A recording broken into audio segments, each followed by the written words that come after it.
Sa video na ito, pag-uusapan natin kung dapat bang ituring na business partner ang mga barbero o ang mga barbero mo. Kung gusto mong malaman kung dapat nga bang ituring as a business partner ang mga barbero mo o ang mga barbero, tapusin mo ang video na ito. By the way, ako nga pala si Marvin Calma na may halos 7 taong experience sa mundo ng barbering. At syempre, isa rin akong barbero. At syempre, owner din ako ng isang barbershop.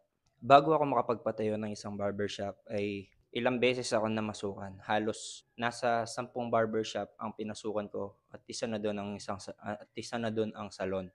Sa ilang taon kong pamamasukan, iba't ibang tao at iba't ibang boss ang mga nakasalamuha ko. So ito nga ang kwento. Doon sa pinakahuling pinasukan ko na barbershop is napakasipag ko. Sa sobrang sipag ko, halos hindi na kami nagde-day off. Hindi lang naman ako yung masipag. So, halos kaming lahat na barbero doon masisipag. Halos hindi kami nagde-day off. Doon sa unang pinasukan ko na barbershop, hindi ko makakalimutan yung pinakahuling boss na naging boss ko bago ako makapagpatayo ng isang sarili kong barbershop. Hindi ko makalimutan ang ginawa nitong pinakahuling boss ko na pumapasok naman ako ng maayos. Pumapasok ako on time, halos hindi kami nagde-day off at ginagalingan talaga namin para yung mga repeat client dumami. Ganun na nga nangyari. Dumami ang mga client, halos hindi kami huminto araw-araw sa paggugupit dahil sa dami ng kliyente. 3 kaming barbero at 3 kaming halos non-stop manggupit. Oo nga pala, yung boss namin is umalis siya. Umuwi siya ng probinsya. Minomonitor niya kami through CCTV. Habang minomonitor niya kami through CCTV, may isang araw na pumasok ako. Araw yon ng linggo. At alam naman natin na ang araw ng linggo para sa mga barbero is yun ang basically pinakamalakas. Kaya naman, tumawag sa akin si mama ko na sumisikip daw yung dibdib niya at nahihirapan siyang huminga. Kaya naman dali-dali akong umuwi, dinala si mama sa hospital. Kaya naman, pagdating sa hospital, nung na-admit na si mama, nagpaalam pa rin ako sa boss ko kahit papaano. Nakapag-chat pa rin ako sa kanya na, ang sabi ko, boss, pasensya na. Unang bungad ko sa kanya, hindi muna ako makakapasok ngayon at merong emergency sa bahay. At dali-daling nag-reply si boss ng, napansin ko lang, parang every Sunday daw is lagi akong uma-absent or di kaya lagi akong wala. Noong mga panahon na yun, hindi ko maintindihan kung bakit ganun kahigpit si boss. Kaya sa sobrang inis ko is nag-reply ako sa kanya na, syempre, ako may emergency namang totoo na dinala ko si mama at sinendan ko pa siya ng picture nun para maging pruweba na ganun na nga nangyari. Ang nasa isip ko mga panahon na yun na ganito naman si boss, pumapasok naman ako ng maaga, halos hindi ako nag-absent, malakas naman ang shop, hindi namin pinababayaan. At bakit ganito siya mag-reply sa akin? Lumipas ang taon, hanggang ngayon nakapagsarili na ako, nakapagbukas na ako ng sarili kong shop. Ngayon ko naiintindihan kung bakit ganun na lang kahigpit si boss. Dahil trabaho niya na kumita ang shop kahit anong mangyari. Hindi ko sinasabi na sa mga barbershop owner dyan na higpitan nyo yung mga barbero nyo. Hindi ko rin sinasabi na sa mga barbero na tumahimik na lang kayo kapag may sinabing masama ang boss mo. Ang punto ko is, ngayon ko naintindihan na meron palang iba't ibang posisyon na nagmo-motivate sa loob ng isang kumpanya. Ang isang barbershop ay isang kumpanya. Sa isang kumpanya ay may mga iba't ibang posisyon dyan. Tulad ng owner or founder o yung mga partners, business partners. Nandun na yun, nakapaloob na dun yung mga business partners. Sa baba naman is managers. Sa baba ng owner is manager. At sa baba ng manager ay ang mga employee. At sa mga position na yan, ay may kanya-kanya silang way kung paano ma-motivate ang isa't isa. Ang employee ay namomotivate sa salary. At ang manager ay namomotivate sa high salary. At sa taas naman, ang owner o yung mga business partners ay namomotivate sa profit. Basically sa profit. Kung hindi mo naiintindihan ng profit is basically ganito lang yan. Total sales minus expense is equal to net profit. Ang buong kinita ng shop, ililes mo yung nagastos at yun ang neto. Ang neto ay yun yung pagkain ng shop para mas lumaki ito.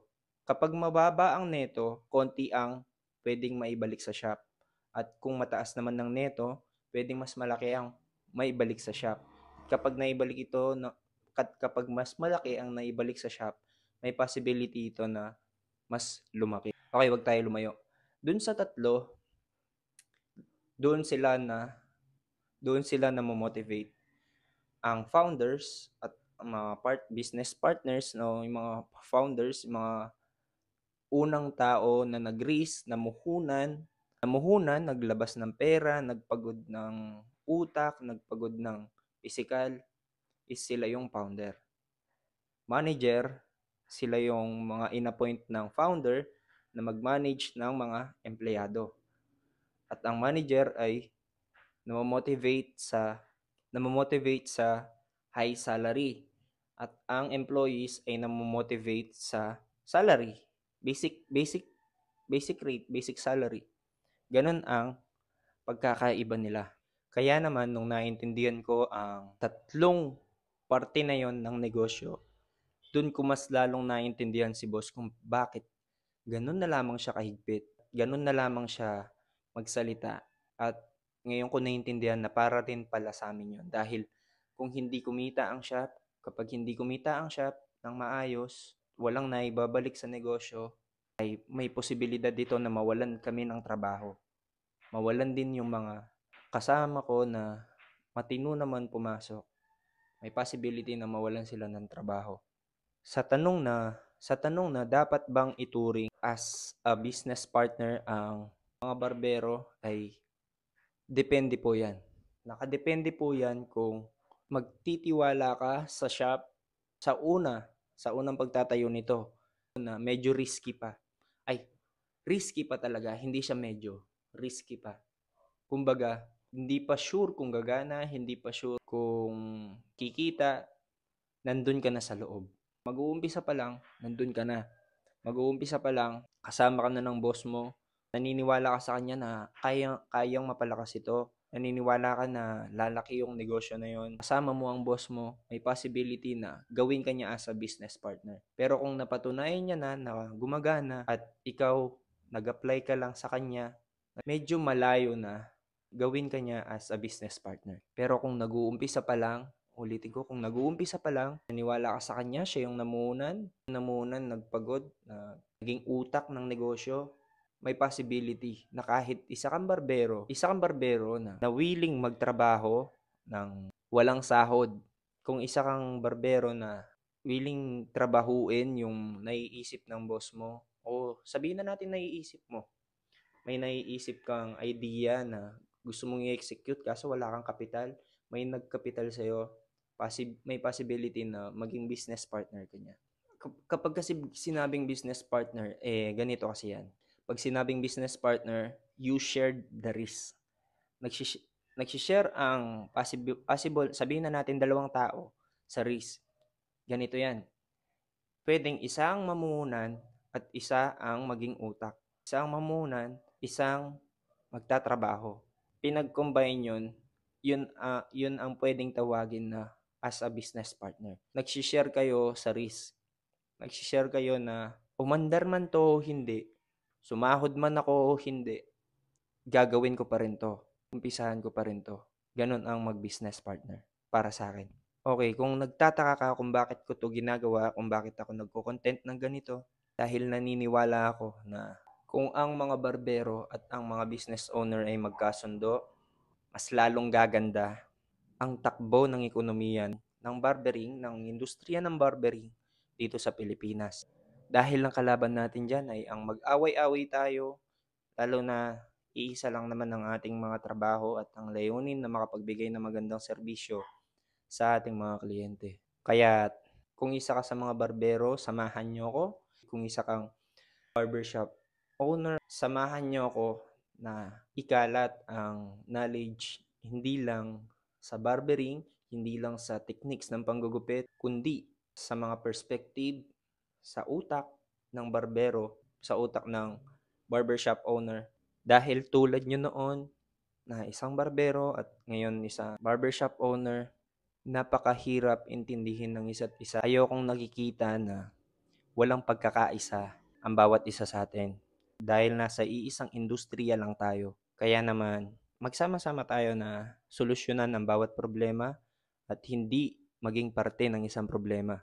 Dahil alam ko kaya naman. Basta nagkakaisa ang mga barberong Pilipino, ang mga barbershop owners, at mga suppliers. Tapusin na natin ang pagiging utak talangka. At kung nag-benefit ka sa video na ito, please like mo naman, i-share at mag-comment ka na sa baba. Kung ano yung mga gusto mong itanong, nagbabasa ako dyan at possible na gawan natin yan ng content. At kung isa kang barbershop owner o isa kang underground, narito ang MC Barbershop Essentials para sa mga pangangailangan mo sa loob ng barbershop. Tissue, yung mga basic needs. Basta yung mga basic needs ng isang barbershop ay nandyan. Chat ka lamang dito sa page na to at re-replyan ka ng mga yan. At hanggang sa muli, mga i-comment muna din sa baba kung anong gusto mong itawag natin, anong maging gusto mong tawagan natin dito sa channel na ito. At muli, ako nga pala si Marvin Calma na nagsasabing, napakaikli lang ng buhay natin dito sa mundo. Pagkalipas ng 100 taon, makakalimutan na tayo. Kaya, huwag mong hayaan na pangunahan ka ng hiya at takot. Yun lamang. Maraming salamat.